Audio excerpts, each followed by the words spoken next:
The letter arrived in a crisp envelope, my name scrawled in her unmistakable sharp, elegant handwriting, and my heart stopped as if it had been plunged into ice. I hadn't seen Claire in 3 years, not since our last night in that rain-soaked Brooklyn alley where she'd kissed me until I forgot how to breathe. Now she was my editor, and the woman who'd once held my soul in her hands was about to judge my words. I stood frozen in my tiny Williamsburg apartment, the letter trembling in my grip. The manuscript I'd poured my heart into, The Silent Muse, had been accepted by a prestigious New York publishing house, but the catch was Claire. Claire Voss, the alpha woman who'd unraveled me, rebuilt me, and then left me to pick up the pieces. At 28, I, Emma Carter, was a ghostwriter who thrived in anonymity, my stories hidden behind other people's names. But this book was mine, raw and real, and now it was in her hands. I could still feel the ghost of her touch, the way her fingers had traced my jawline, claiming me in ways I'd never understood until she was gone. 3 years ago, I was a struggling writer, scribbling poetry in dive bars, my dreams as fragile as the napkins I wrote on. Claire, then 31, was a literary agent with a reputation for being ruthless, brilliant, and untouchable. She'd walked into my life at a poetry slam in Greenpoint, her tailored blazer cutting through the haze of cigarette smoke, her blue eyes locking onto me like I was the only person in the room. "You're wasting your talent," she'd said, her voice low and commanding, and I was hers before I knew what hit me. Our relationship was a whirlwind. Late nights in her Manhattan penthouse, her reading my drafts aloud while I lay tangled in her sheets, her laughter filling the spaces where my insecurities lived. She was fire and steel, a woman who owned every room she entered, and I was the quiet dreamer who worshipped her. But Claire had a way of consuming everything. My time, my thoughts, my heart, until I was no longer sure where I ended and she began. When she left for a job in London, she didn't ask me to follow. She didn't ask me anything. She just left a note. "Find your voice, Emma. I'll be watching." Now she was back, and not just back, my editor. The letter said she'd taken a senior position at the publishing house and handpicked my manuscript from the slush pile. I didn't know whether to laugh or scream.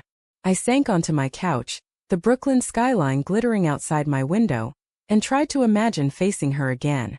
Would she still look at me like I was hers? Or would she see the woman I'd become, stronger maybe but still haunted by her?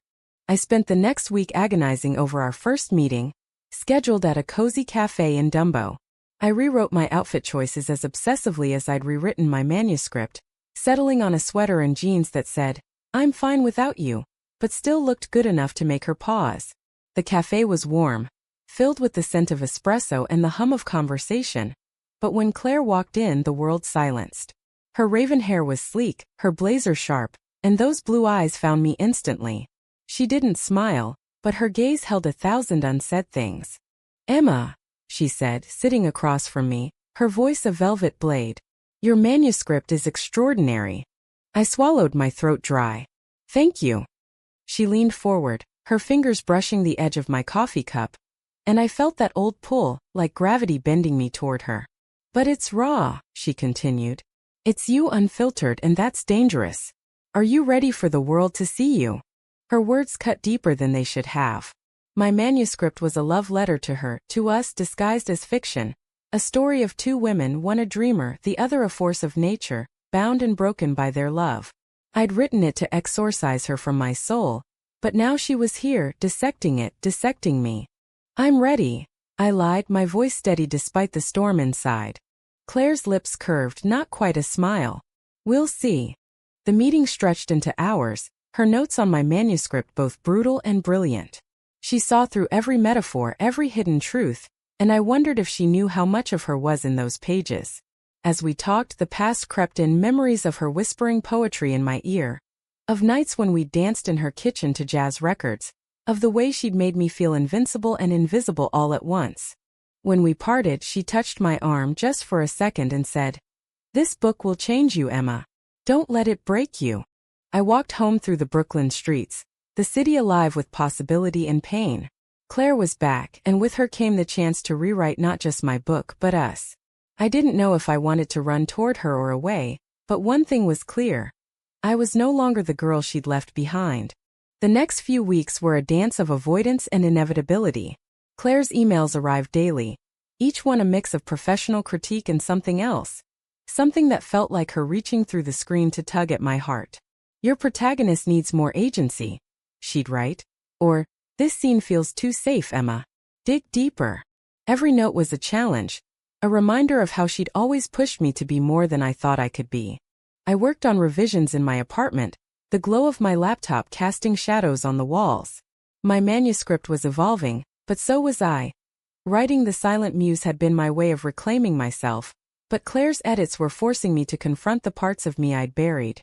My fears, my desires, my anger at her for leaving. Each revision felt like peeling back another layer of my skin, and I wasn't sure how much I could bear before I broke.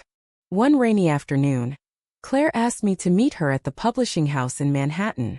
The office was a sleek maze of glass and steel, a world away from my cluttered Brooklyn life. She was waiting in a conference room, surrounded by manuscripts and coffee cups, her presence commanding even in a room full of chaos. "We need to talk about the ending," she said, sliding my manuscript across the table. "It's too neat. Life isn't like that." I bristled. "It's fiction, Claire. It doesn't have to be life." She raised an eyebrow, her gaze pinning me in place. "Your readers will know the difference. You're writing from your soul, Emma. Don't cheat it." Her words stung not because they were wrong but because they were true. The ending I'd written, where the two women part ways amicably, their love a quiet memory, was a lie. It was what I'd wished for us, not what we'd had. Our ending had been messy, raw, a wound that still ached when I thought of her. "Fine," I said, my voice tight. "What do you want me to do?" "Rewrite it," she said simply. "Make it hurt. Make it real." I spent the next week tearing apart the ending, pouring every ounce of our history into it. The new pages were brutal. Arguments in the rain, confessions screamed into the night, love that burned too bright to last. I sent them to Claire at 3 a.m., my hands shaking as I hit send. Her response came hours later. "This is it, Emma. This is you." Our next meeting was at a bookstore in Park Slope, a place we'd once haunted together, browsing poetry collections and stealing kisses in the stacks. She was already there when I arrived, flipping through a copy of my manuscript, her pen leaving notes in the margins. "You found your voice," she said, looking up. "But it's still holding back." "Holding back?" I laughed, incredulous. "I've bled onto those pages, Claire." She set the manuscript down, her eyes softening. "You're still protecting her, the character, or maybe me. You're afraid to let her be flawed." I wanted to argue, but she was right. I'd written Claire's counterpart as untouchable, a goddess without cracks. In truth, Claire had been human, brilliant, but flawed, her ambition sometimes eclipsing her heart. I'd loved her for it and hated her for it too. "Then help me," I said, my voice barely above a whisper. "Show me how to make her real." For the first time, Claire looked uncertain, her confidence faltering. "I'm not sure I know how," she admitted. "I've spent years building walls, Emma. You were the only one who ever got through." Her confession hit me like a punch. I remembered the night she'd let her guard down, the rare moments when she curled into me, vulnerable and soft. Those moments had been my treasure, and I'd lost them when she left. We spent hours in that bookstore talking about the manuscript but also about us.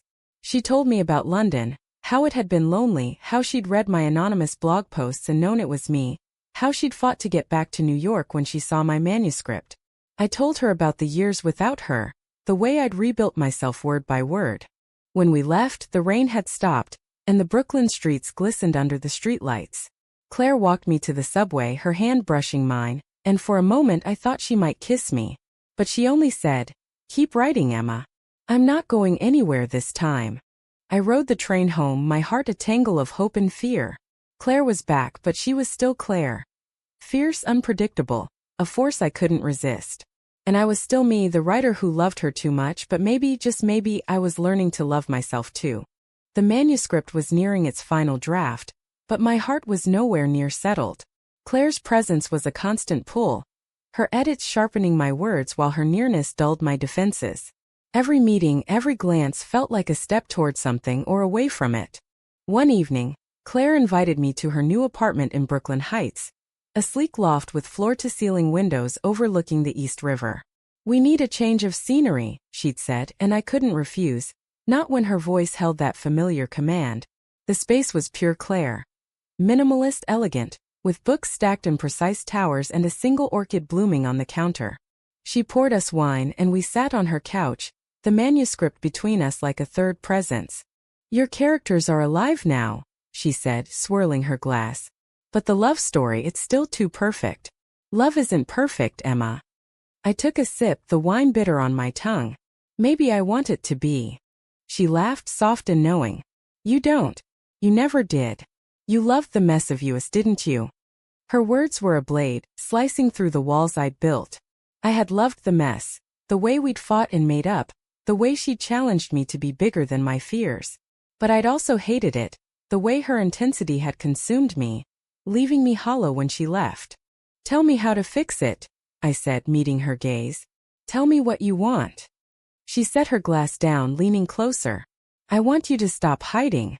Write the truth about love, about pain, about what it means to lose someone and still carry them with you." Her words unlocked something in me, and I spent the night rewriting, my laptop balanced on her coffee table while she watched, silent but present. The new scenes were raw arguments that left scars, moments of tenderness that hurt more than the fights, a love that was as much a burden as a gift. When I finished, I handed her the pages, my hands trembling. She read in silence, her expression unreadable. Then she looked up, her eyes wet. "This is it," she said. "This is what the world needs to see." I should have felt triumphant, but all I felt was exposed. The manuscript was no longer just a story, it was us laid bare. I wondered if I'd given too much, if I'd lost myself again in her orbit. The weeks that followed were a blur of edits and deadlines. Claire was relentless, pushing me to refine every sentence. But she was also kinder, her touches lingering, her smiles softer. One night, after a long editing session, we ended up at a jazz club in Fort Greene. The kind of place we'd loved years ago. The music was sultry, the air thick with possibility. We danced, her hand on my waist, and for a moment it was like no time had passed. "Why did you leave?" I asked, my voice barely audible over the saxophone. She stiffened, then sighed. "I thought I was saving you. You were so young, Emma, so full of potential. I didn't want to hold you back." "You broke me," I said, the words spilling out before I could stop them. Her eyes darkened. "I know. And I've regretted it every day." We didn't kiss, but we stood there, swaying to the music, our bodies close enough to feel the heat of each other. When the song ended, she whispered, "I'm here now. What do you want, Emma?" I didn't have an answer. I wanted her, but I also wanted myself, the self I'd fought to build without her. I left the club alone, the Brooklyn night wrapping around me like a shroud. Back in my apartment, I stared at the manuscript, its pages a map of my heart. Claire was right, love wasn't perfect and neither were we. But maybe that was the point. Maybe the beauty was in the flaws, in the courage to keep loving despite the pain. I wrote late into the night, pouring everything into the final chapters. The story wasn't just about us anymore. It was about every woman who'd ever loved too fiercely, who'd ever had to choose between her heart and her soul. When I sent the pages to Claire, I felt lighter, like I'd finally let go of something I'd been carrying too long. Her response came the next morning. "You've done it, Emma. You've written something unforgettable." I smiled, but my heart ached. The book was done, but our story was far from over. The manuscript was complete, but the weight of it lingered, heavy as the August heat that clung to Brooklyn. Claire and I were in the final stages, polishing the prose until it gleamed, but every meeting felt like a tightrope walk between past and present. I was no longer the girl who'd worshipped her, but I wasn't sure who I was becoming. One afternoon, Claire called me to her office with news. "The publishers love it," she said, her voice bright but careful. "They want to fast-track it for a spring release. And they want you to do a reading at the Strand." My stomach dropped. The Strand bookstore was legendary, a place where writers bared their souls to crowds of strangers. I'd spent years hiding behind pseudonyms, my words safe in their anonymity. Now, Claire was asking me to step into the light. "I don't know if I can," I admitted, my voice small. She leaned across her desk, her eyes fierce. "You can, Emma. You've written something that will change lives. Don't let fear stop you." Her belief in me was intoxicating, but it also terrified me. What if the world saw through me? What if they saw her in every line, every heartbeat of the story.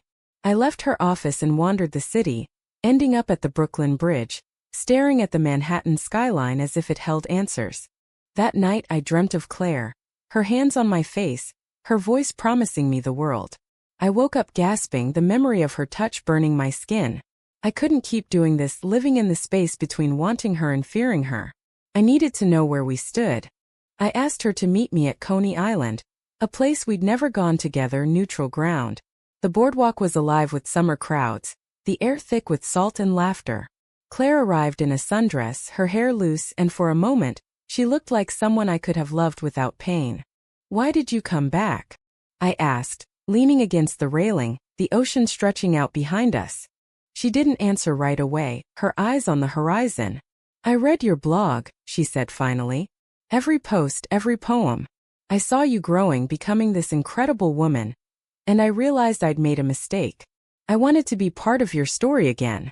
Her words were a gift and a wound. "You can't just walk back in, Claire. You broke me, and I had to rebuild myself alone." "I know," she said, her voice breaking. "And I'm sorry. But I see you now, Emma, the real you. And I'm in love with her." The world stopped. I'd waited years to hear those words, but they didn't feel like victory. They felt like a challenge. "What does that mean?" I asked. "You're my editor. You hold all the power again." She shook her head, stepping closer. "Not this time. This time, I'm just a woman who loves you. No games, no control. Just me." I wanted to believe her, but trust was a fragile thing, and ours had shattered once before. We walked the boardwalk in silence, the lights of the Ferris wheel spinning above us. When we parted, she kissed my cheek, soft and tentative, and I let her. The weeks before the reading were a blur of preparation and panic. Claire was there every step, coaching me, reassuring me, but never pushing too far. She was trying, I could see it, but I wasn't sure if I could meet her halfway. The night of the reading arrived, the Strand packed with people, their faces a blur of expectation. I stood at the podium, my manuscript in my hands, and saw Claire in the front row, her eyes steady and proud. I took a breath and began to read, my voice trembling at first, then growing stronger. The words poured out, raw and true, and the crowd leaned in, caught in the story of two women who loved fiercely and imperfectly. When I finished, the applause was deafening, but all I saw was Claire, her smile brighter than the lights. She found me afterward, pulling me into a hug. "You were incredible," she whispered. "I'm so proud of you." For the first time, I felt like I'd claimed my voice, not just as a writer, but as a woman who could stand on her own, even in the shadow of someone like Claire. The weeks after the reading were a whirlwind. The Silent Muse hit the shelves and reviews poured in, calling it haunting, raw, a love story for the ages. I should have been elated, but I felt exposed, like I'd given the world a piece of my soul. And Claire, she was still there, a constant presence, but now as a partner in my success, not just my editor. We started spending more time together, not just for work. Quiet dinners in Brooklyn bistros, walks through Prospect Park, moments where we were just Emma and Claire, not writer and editor. She was different now, still fierce but softer, her edges smoothed by time and regret. I was different too, no longer the girl who'd let her consume me. But love, I was learning, wasn't about possession. It was about choosing each other, flaws and all. One night we ended up at my apartment, rain tapping against the windows. I'd cooked dinner badly, but she laughed and ate it anyway. We sat on my couch, wine glasses in hand, and she asked, "Are you happy, Emma? With the book, with this?" I thought about it, really thought. The book had been my salvation, a way to make sense of our past. But happiness? That was harder. "I'm getting there," I said. "What about you?" She looked at me, her blue eyes soft. "I'm happy when I'm with you. But I know I have to earn you back." Her honesty disarmed me. I'd spent so long guarding my heart, but here she was, laying hers bare. I reached for her hand, our fingers intertwining, and for the first time, I felt like we were equals. "I don't want to own you," she said. "I want to love you. If you'll let me." I didn't answer with words. I leaned in and kissed her, slow and deliberate, tasting the past and the possibility of a future. It wasn't like before. There was no desperation, no need to lose myself in her. This was a choice, a step toward something new. The months that followed were a dance of rebuilding. We fought, we laughed, we learned each other again. My book climbed the charts and I started writing a new one, this time about hope, about second chances. Claire was there, cheering me on, but she never overstepped. She was learning too, learning to love without controlling, to be a partner, not a force. One spring evening we stood on the Brooklyn Bridge, the city sparkling below us. The wind tugged at our hair and Claire took my hand. "I read your new pages," she said. "They're beautiful. They're us." I smiled, my heart full. "They're me," I said. "And maybe a little bit of you." She laughed, pulling me close. "I'll take it." As we stood there, the city alive around us, I realized what made our story meaningful. It wasn't the drama or the pain, though those had shaped us.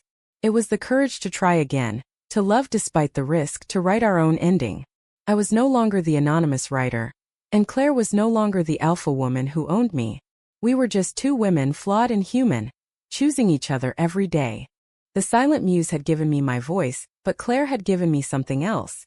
A chance to see that love, like writing, was about showing up, even when it hurt, even when it scared you. And as we walked off the bridge, hand in hand, I knew we'd keep writing our story, one messy, beautiful page at a time. Thank you for listening. Like and subscribe to get notifications about next videos.